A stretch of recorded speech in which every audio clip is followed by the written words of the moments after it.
नमस्कार दोस्तों, हमारे चैनल में आपका स्वागत है। आपसे अनुरोध है कि कृपया हमारी कहानियों को लाइक करें, शेयर करें और चैनल को सब्सक्राइब करें।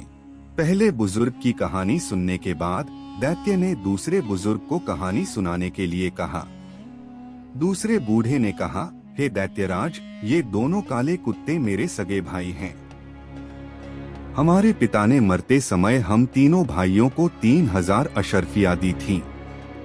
हम लोग उन मुद्राओं से व्यापार चलाने लगे। मेरे बड़े भाई को विदेशों में जाकर व्यापार करने की इच्छा हुई, सो उसने अपना सारा माल बेच डाला और जो वस्तुएं विदेशों में महंगी बिकती थीं, उन्हें यहाँ से खरीदकर व्यापार को चल दिया। इसके लगभग 1 वर्ष बाद मेरी दुकान पर एक भिखमंगा आकर बोला, भगवान तुम्हारा भला करे। मैंने उस पर ध्यान दिए बगैर जवाब दिया, भगवान तुम्हारा भी भला करे।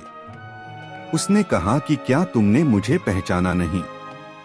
मैंने उसे ध्यानपूर्वक देखा और फिर उसे गले लगाकर फूट फूट कर रोया। मैंने कहा, भैया, मैं तुम्हें ऐसी दशा में कैसे पहचानता?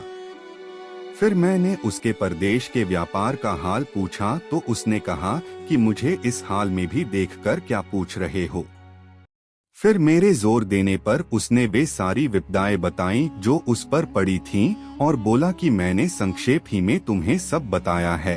इससे अधिक विस्तार से बताऊंगा तो मेरा भी दुख बढ़ेगा और तुम्हारा भी। उसकी बातें सुनकर मैं अपने सभी काम भूल गया। मैंने उसे स्नान कराया और अच्छे वस्त्र मंगाकर उसे पहनाए। फिर मैंने अपना हिसाब देखा तो मालूम हुआ कि मेरे पास 6000 रुपए हैं। मैंने 3000 रुपए अपने भाई को देकर कहा कि तुम पिछली हानि भूल जाओ और इस 3000 से नए सिरे से व्यापार करो। उसने रुपयों को सहर्ष ले लिया और नए सिरे से व्यापार करने लगा और हम सब लोग पहले की तरह रहने लगे। कुछ दिनों बाद मेरे छोटे भाई की इच्छा हुई कि विदेश जाकर व्यापार करे। मैंने उसे बहुत मना किया, लेकिन उसने मेरी बात न मानी और अपना सारा माल बेच-बाच करके वस्तुएं खरीद लीं जो विदेशों में महंगी मिलती हैं। फिर उसने मुझसे विदा ली और एक कारवां के साथ जो विदेश जा रहा था, रवाना हो गया। 1 वर्ष के बाद मेरे बड़े भाई की तरह वह भी अपनी सारी जमा पूंजी गंवाकर फकीर बनकर मेरे पास वापस आया। मैंने बड़े भाई की तरह छोटे भाई की भी सहायता की और उस वर्ष जो 3000 रुपए मुझे व्यापार में लाभ के रूप में मिले थे उसे दिए। वह भी नगर में एक दुकान लेकर पहले की तरह व्यापार करने लगा और सब कुछ पहले की तरह ठीक ठाक चलने लगा। कुछ समय बीता था कि मेरे दोनों भाइयों ने मुझसे कहा, हम सभी लोग विदेश जाकर व्यापार करें।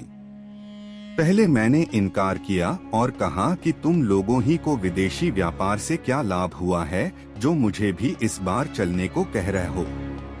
तब दोनों मेरे साथ बहस करने लगे और कहने लगे कि कौन जाने इस बार तुम्हारे भाग्य और तुम्हारी व्यापार बुद्धि ही से हम दोनों की तकदीर जाग जाए और हमारे सारे सपने पूरे हो जाएं। मैंने फिर इनकार कर दिया, लेकिन ये मेरे पीछे पड़े रहे। यहाँ तक कि इसी बहस में 5 वर्ष बीत गए और इस अवधि में उन्होंने मेरी जान खा डाली। तंग आकर मैंने उसकी बात मान ली। मैंने व्यापार के लिए आवश्यक वस्तुएं मोल ले लीं। उसी समय मुझे ज्ञात हुआ कि मेरे भाइयों ने मेरा दिया हुआ धन खर्च कर डाला है और उनके पास कुछ नहीं बचा। मैंने इस पर भी उनसे कुछ नहीं कहा। उस समय मेरे पास 12,000 रुपए थे। उसमें से आधा धन मैंने दोनों को दे दिया और कहा कि भाइयों, बुद्धिमानी और दूरदर्शिता इसी में है कि हम अपना आधा धन व्यापार में लगाएं और आधा अपने घर में छोड़ जाएं। अगर तुम दोनों की तरह इस बार भी हम सबको व्यापार में घाटा हो तो उस समय घर में रखा हुआ धन काम आएगा और हम लोग उसे व्यापार में लगाकर अपना काम चलाएंगे। चुनाचे मैंने उन्हें 3-3 हजार रुपए दिए और इतनी ही राशि अपने लिए रखी और बाकी 3000 रुपए अपने घर में एक गहरा गड्ढा खोदकर उसमें दबा दिया। फिर हमने व्यापार की वस्तुएं खरीदी और जहाज पर सवार होकर एक अन्य देश को निकल गए। 1 महीने बाद हम कुशलतापूर्वक एक नगर में पहुंचे और व्यापार आरंभ किया। हमें व्यापार में बहुत लाभ हुआ। फिर हमने उस देश की बहुत सी अच्छी वस्तुएं अपने देश में बेचने के मंतव्य से मोल ली।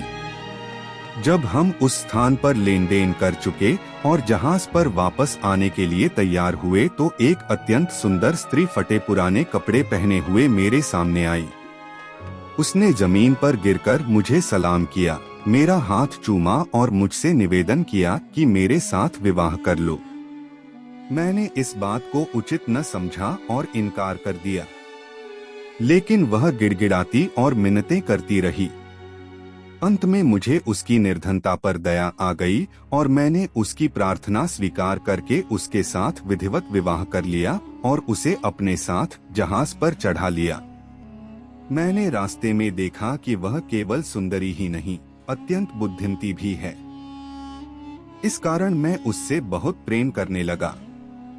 किंतु मेरे इस सौभाग्य को देखकर मेरे दोनों भाई जल मरे और मेरी जान के दुश्मन हो गए। उनका विद्वेष यहाँ तक बढ़ा कि एक रात जब हम दोनों सो रहे थे, उन्होंने हमें समुद्र में फेंक दिया। मेरी पत्नी में जैसे कोई अलौकिक शक्ति थी। जो ही हम दोनों समुद्र में गिरे, वह मुझे एक द्वीप पर ले गई। जब प्रभात हुआ तो उसने मुझे बताया कि मेरे कारण ही तुम्हारी जान बची है। मैं वास्तव में परिहा, जब तुम जहाज पर चढ़ने के लिए तैयार हो रहे थे तो मैं तुम्हारे यौवन और सौंदर्य को देखकर तुम पर मोहित हो गई थी और तुम्हारे साथ प्रणय सूत्र में बंधना चाहती थी। मैं तुम्हारी सहृदयता की परीक्षा भी लेना चाहती थी, इसलिए मैं फटे पुराने कपड़े पहनकर भिखारिणियों की भांति तुम्हारे सामने आई। मुझे इस बात की बड़ी प्रसन्नता हुई कि तुमने मेरी इच्छा पूरी की। तुमने मेरे साथ जो उपकार किया है उससे मैं उन होना चाहती हूँ, किंतु मैं तुम्हारे भाइयों पर अत्यंत कुपित हूँ और उन्हें जीता न छोड़ूंगी।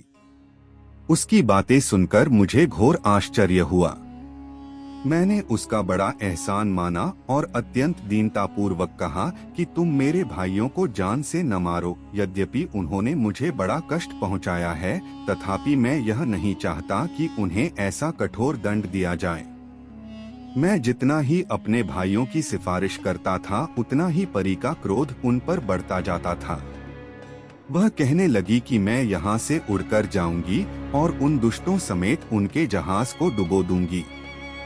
मैंने फिर उसकी खुशामद की और उसे परमेश्वर की सौगंध देकर कहा कि तुम उन्हें इतना कड़ा दंड न देना। सज्जनों का काम यही है कि वे बुराई के बदले भलाई करें।